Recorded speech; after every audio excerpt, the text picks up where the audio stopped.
Hey, yo, what is up, everybody? Coach Chad here with the Fit CEO podcast by Chad Molyneux. And we got another special guest for you guys. Her name is Ahnna O'Dell, and she's absolutely dominated her online fitness coaching business. She's gone from zero to consistent $10,000 months, and we're going to break it all down. Also, game plan. We're going to be doing a lot more showcasing entrepreneurs, specifically fitness entrepreneurs on the podcast moving forward. It's really important for me to highlight entrepreneurship. I really do believe that this world needs more entrepreneurial traits. It needs more freedom. It needs more innovation. It needs more creativity. It needs more autonomy. It needs a lot of the characteristics that entrepreneurship provides. I'm not saying the world needs more entrepreneurs, but it definitely needs more entrepreneurial traits.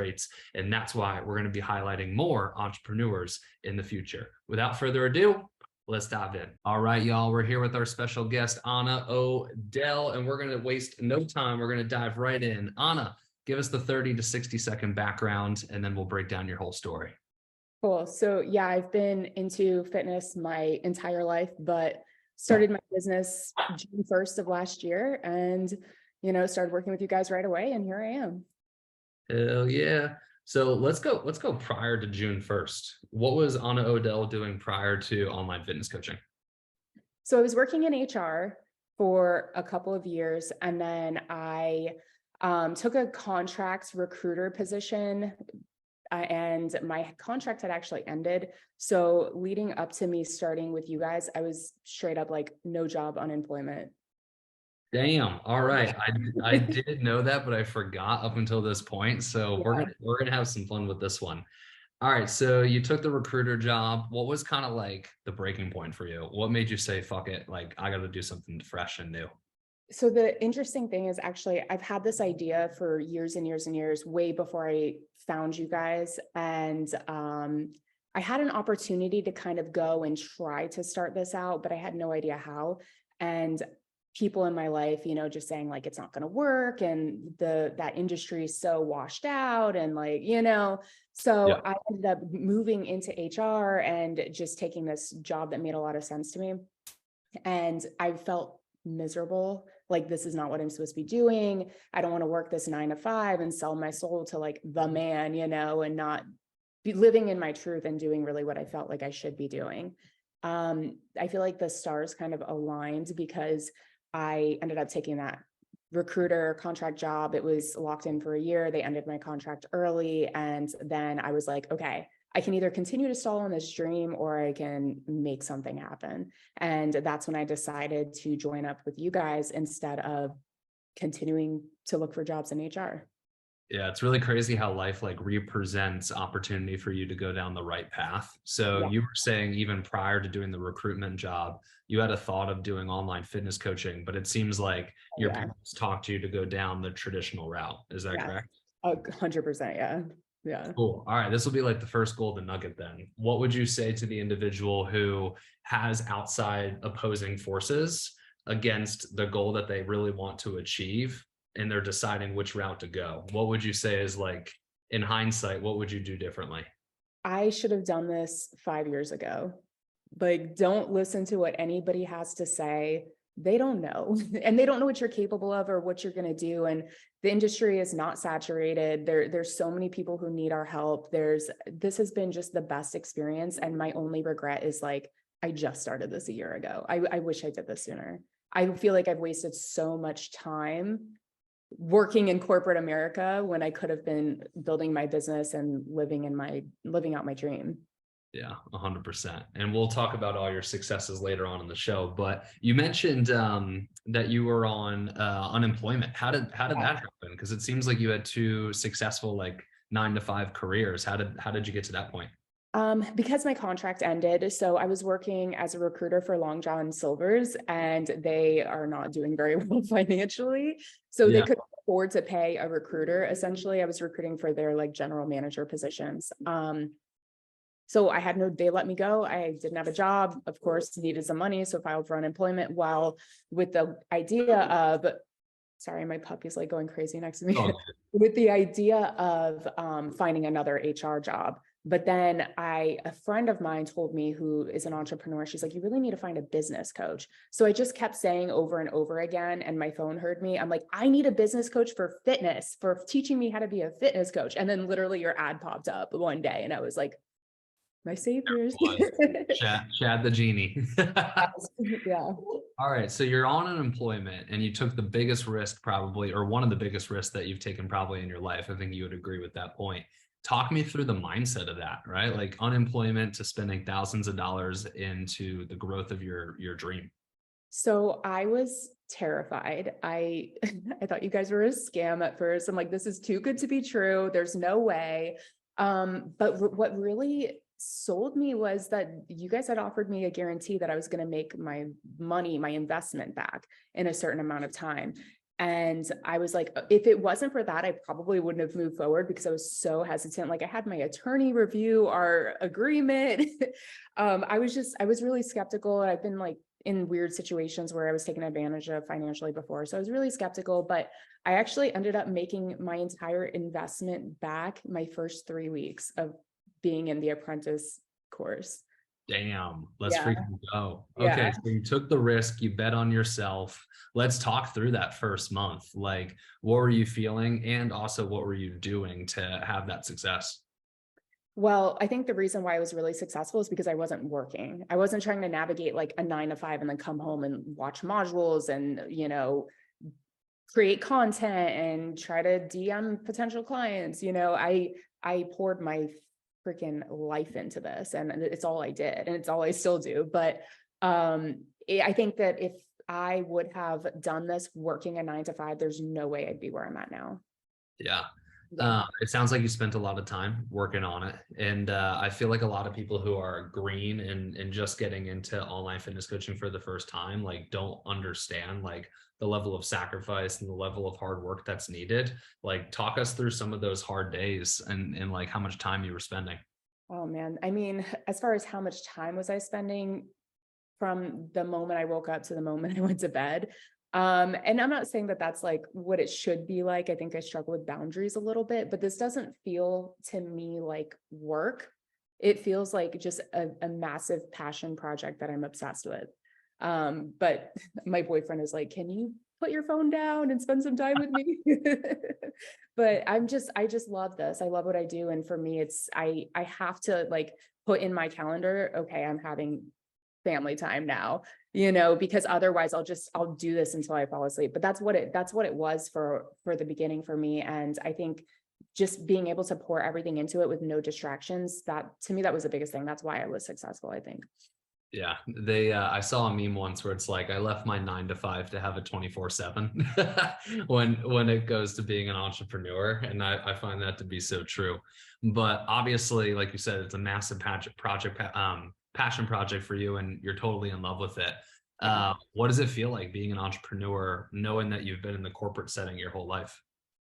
It feels like, what the hell have I been doing and why didn't I do this sooner? That's like the thing that I always ask myself is like, this is the best thing that's ever happened to me, truly. And I really do owe it to you and to NLCA, because there's no way that I would have even like thought about half the things you guys teach, let alone like been able to implement and had the support. I feel like I kind of lost your question, but It's okay. I'll come up with a different question. What are some of the things that you've been able to experience? We were chatting about how now that you're living this entrepreneurial life and previously you're living the 9 to 5 life, what are some of like the fruits of your labor that you've been able to experience? I mean, besides being able to make a ton of money doing something I love, literally just having autonomy over my life. Like nobody's telling me what I need to do at 11 a.m. on a Tuesday, I decide I'm creating something that's really special, that's changing people's lives, that's mine. And, if I want to take my laptop and go to Europe and work from Europe, guess what? I can.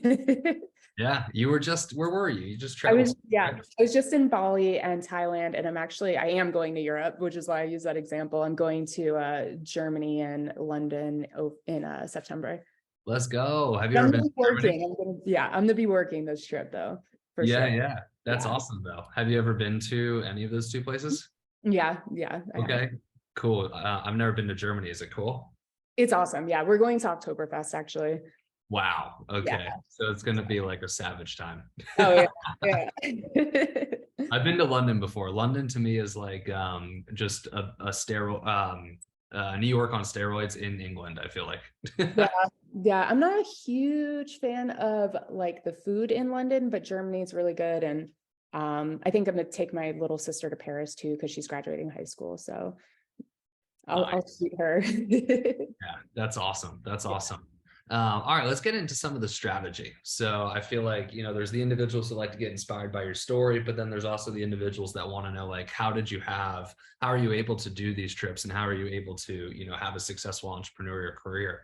What would you say, like, the three major things are that have led to your success? I mean, being with you guys is the obvious number one. I can't say it enough. And I tell everybody and anybody who listens is like, you guys literally hand over the blueprint to starting your business and again, things that like, I just would have never thought of. So I don't think there's any way I would have been able to do this on my own. Just no way. So that's the number one. Yeah. And And probably the 2 and 3. that counts for 2 and 3 as well, you said? Probably. What in NLCA do you think is most helpful? Well, the content, the coursework, of course, right? That's super important. Got to get through the coursework. But then of course the coaches are all just phenomenal. They care about you. They're invested. The one-on-one calls, it's just been so rewarding to me. And also feeling so lost for so long, like not knowing anybody else who kind of had this idea that I have. And now there's like so many people that are doing exactly what I'm doing. You make friends, on the group calls and in the chats. And then before you know it, I have like 50 friends who are online coaches, and we can bounce ideas off of each other. And just having that network and feeling really connected to the community is very important as well. Yeah, 100%. I know there's going to be people listening that are like, but what does she do? Like, how does she have the success? Talk us through, maybe this is an easy way for you to communicate it. What do you do in a day-to-day? Like, what are you spending time on that you feel like is leading to the clients and things of that nature? I feel like it's not just one thing. It's an accumulation of so many things, like making content. And it's honestly like kind of cool that this is my work stress, is like, man, I got to film some reels today, and Yeah. you express your creativity and your personality. Of course, you have to make content. You have to have people connect to you. But then, servicing your clients, trying to provide the absolute best experience for them, create the same set of community that you create within the NLCA. I want to create with my clients and in my business. So just diving into that. My day-to-day, I don't think any day looks quite like the next or the one before, because there's just so many things going on. Sometimes we're working on the business, sometimes we're working in the business.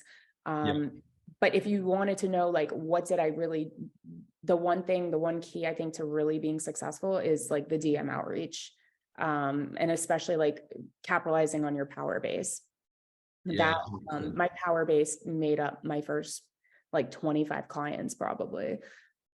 Damn. And for people that don't know, power base is people that already know, like, and trust you: high school friends, old high school friends, college friends, extended family, the whole 9 yards. So I wrote down 3 things. It sounds like you're spending time mostly on marketing activities, on client delivery activities, and on sales activities. I think out of those 3, to get to your first, like, let's say $10,000 month, sales really needs to be like the skill that you hone in on, which obviously you've developed. How do you think you've gotten good at sales? Were you always good at sales, or what did you focus on to get good at? I was terrible at sales. My first sales call was like cringy to watch, but it was so bad. But no, just getting the reps in. Of course it's uncomfortable. And so many people are like, I'm uncomfortable to reach out to people I know and ask them X, Y, and Z. I'm uncomfortable to talk on my story. That was me. I did not want to film myself on at all. I felt weird talking to my phone. I felt like a douche recording myself in the gym, but you just get over it and do it, because like we're trying to do something bigger than feeling like a little uncomfortable talking to your phone. So getting the reps in, the more you practice, the more sales calls you have, working with the coaches, teeing up your script and, how to connect with people and your presentation. There's so many things that go into this that I don't think people realize, but just continuing to do it and really hone those skills. Yeah, 100%. There's so many parallels between business and fitness, but bringing this back to fitness, it sounds like you learned the playbook. Like when we learn how to squat, we learn the playbook, we learn the fundamentals, how to actually do it. And then from there, it's just 10,000 reps. It's the same thing in sales. You need the playbook. What's the script? And then you just need to take 10,000 sales calls until you're actually really good at it. Would you agree? Yeah. I don't think I've taken 10,000 yet, but a lot. Yeah, 100%. In theory, right? Um, what are some of the challenges that you feel like you still face? I mean, to be honest with you, I still get nervous before sales calls. It's not like my favorite thing in the world, but it's necessary. There's some days where if I have maybe four, that's like a heavy day and I'm like, this is going to be draining. It's hard. You have to be prepared to deal with different personalities and different challenges and handling objections and all of that. So I think that's still a challenge, but it's something I'm constantly working through. And anything that I feel like is a little bit scary or hard, I just make a commitment to myself, like, okay, I'm about to make this like my bitch. Get really good at this and just keep doing it until you're comfortable. That's the only way. Let's go. What's the vision? Obviously, you've had this success, but you're entrepreneurial. I know you got a big vision. What are some of the things that you're most excited for? I mean, I'm ready to start getting those 40K months, that's what I'm really excited for. Of course, changing people's lives, but I want to support, my family and have a good life for myself and change, all these people's lives in the process. So I'm ready to make some money and change some lives. Let's go. I love that. The family one always hits home for me because I don't know how much you know about my background, but my family was never, at least my immediate family was never like super well off. So I always want to be able to give back to them. And I think that's super cool and admirable. One more question or a couple more questions before we wrap up here. Going along with the vision, I know you have a very unique offering or at least a unique clientele that you focus on. One of the big questions that we get is, how do I separate myself from other coaches? How do you feel like you've done that with your unique offering?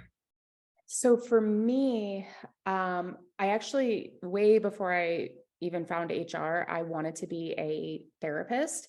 So I have my master's degree in counseling and at one point wanted to be a marriage and family therapist. So mental health is something that's always been really important to me. And I knew I wanted mental health to be a part of what I was doing. I remember though, when I was finishing my master's degree in counseling, I was like Googling nutrition stuff and thinking like, damn, I need to change my major to nutrition because I was just so obsessed with nutrition. Then I kind of got this idea of, well, like, how can I combine mental health and nutrition? Like, are these things connected? And I started asking that question. And the answer is yes, they're 100% connected. There's food you can eat to make your brain produce more serotonin. You can use nutrition as a tool to literally beat depression and anxiety. So for me, it was a very easy and obvious answer of treating the whole person, not just slapping a random diet plan on somebody, but really using nutrition as a tool to combat, the mental alongside the physical. So for me, it was really easy. It was just connecting myself to all of the things that I was already passionate about and then moving in that. But for a while I wasn't totally sure on how to articulate it. So I journaled a lot. I did a lot of the worksheets, like who's my ideal client? Who am I trying to help here? What are we about? And, it came to be. Yeah, 100%. I think the coolest thing that you said there and the biggest takeaway for anybody listening is your program is a representation of all of you. And I feel like a lot of coaches, when they're trying to come up with their program, they really just pigeonhole into like one part of them or the part they think they need to do.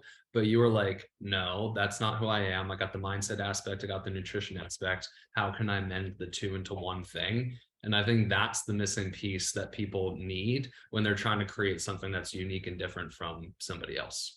Yeah. And I think also just being who you are and not being scared to let that show, because there's nobody else in the world like you and like me, right? So just and the people that are for you and the right clients for you, they're going to gravitate towards you when you're showing who you are. And, the ones that aren't, they'll go away. Yeah. And that's what we want at the end of the day anyways. Mhm. All right, Anna, I got one last question for you. This is my last question for every guest that we have on the podcast. But there are people that are listening. They're scared. They're nervous. They want to start their entrepreneurial journey, but for whatever reason, they're not. What do you say to that individual? Stop being scared or be scared. Who cares? Be scared and do it anyways. Just do it. If you're holding yourself back, you're holding yourself back by stalling, by thinking, what is there to think about? You want to think about how you still want to work for a 9 to 5 and hate your life? It's a no-brainer to me. Yeah, I love that. I don't think anybody said that yet, but it's not about not being scared. It's about taking action anyways. And at the end of the day, we're going to be scared of something, right? You stay in your 9 to 5, you're going to be scared that you're not making enough money. You don't have enough time. You start an entrepreneurial career, you're going to be scared if it isn't going to work out or whatever the fear may be. So fuck being scared. Just do it anyways. Yeah. You only have one life.